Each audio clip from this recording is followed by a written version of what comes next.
Les clips. Les clips. C'est pas moi, c'est la moi, ça fait Manon. Attends.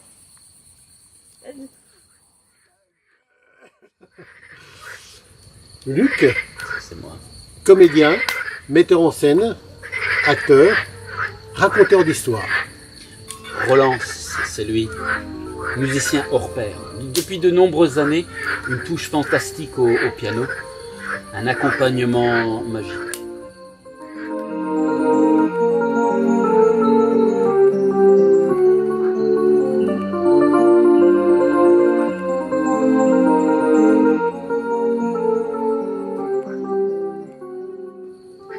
Ce sont des histoires donc, qui font partie de notre patrimoine et l'idée c'était de les raconter pour transmettre une histoire, pour transmettre une mémoire et c'était pour nous en tout cas important de pouvoir transmettre tout ce passé qui fait partie de notre histoire.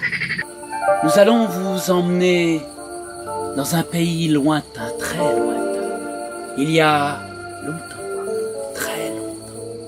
Si longtemps qu'aujourd'hui tous ces personnages ont été oubliés.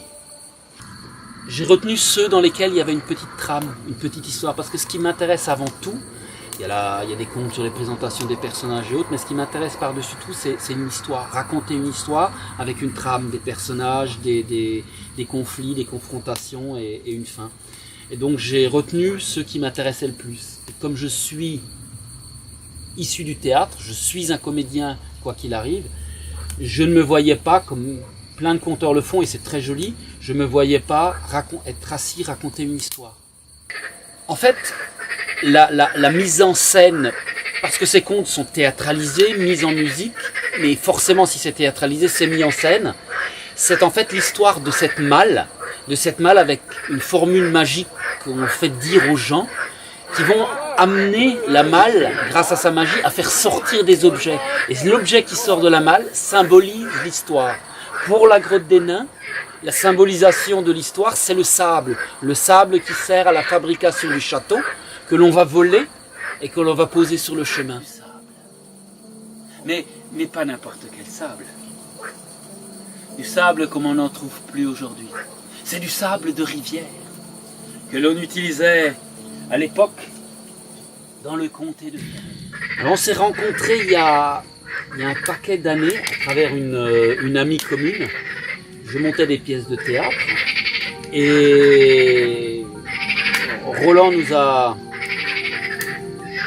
émerveillés. Je dirais si tu m'as déjà émerveillé à l'époque.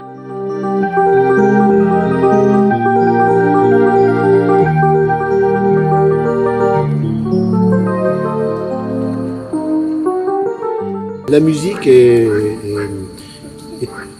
représente à chaque fois des personnages, c'est-à-dire que à chaque fois que l'on a un personnage, on va avoir un thème musical qui va rappeler les personnages, mais une grande partie d'improvisation aussi, puisque je travaille beaucoup à l'écoute de Luc, et en fonction de ses intonations, son débit de parole, sa façon de raconter, ben je vais intensifier ma musique, ou la retenir, ou faire plus de notes, ou moins de notes. Voilà. Un vieux bonhomme, tout petit, tordu et rabougri, avec un visage ridé comme une vieille pomme. Bonjour mon ami, comment vas-tu? Aurais-tu l'amabilité de donner un morceau de pain à un vieillard affamé? Fritz ne revenait pas de cette apparition, mais il coupa une tranche de pain qu'il donna. La première fois que Luc m'a lu ses contes, après cette complicité qui est née, il les a joués sans musique et je le voyais jouer ses personnages et ça m'a complètement transporté et inspiré pour créer une musique. Par contre, moi je ne me suis pas du tout inspiré de musique locale, c'est vraiment de la composition pure pour la musique qui représente les personnages et de l'improvisation, comme je le disais précédemment, pour les ambiances. Je crois que à mon sens, moi qui ne suis pas musicien, la plus grande difficulté de Roland, c'est d'être constamment à l'écoute de ce que je dis et d'arriver à suivre le mouvement. L'histoire est, je peux vous la raconter 10 fois, je vais inverser des parties à un moment, parce que le conte, c'est de l'oralité. Et l'oralité, c'est pas un film qui est bien droit. c'est des moments, des émotions telles que je les vis moi. Donc il y a des parties qui viennent avant, après, ça peut se mélanger en fonction des soirs où je raconte. Alors il racontait comment, quelques villages plus loin, le Sépi était mort d'une glissade au milieu des rochers. Comment la belle Elfinala avait épousé le boucher d'à côté. Ah, c'était un beau mariage. Je sais, j'y étais.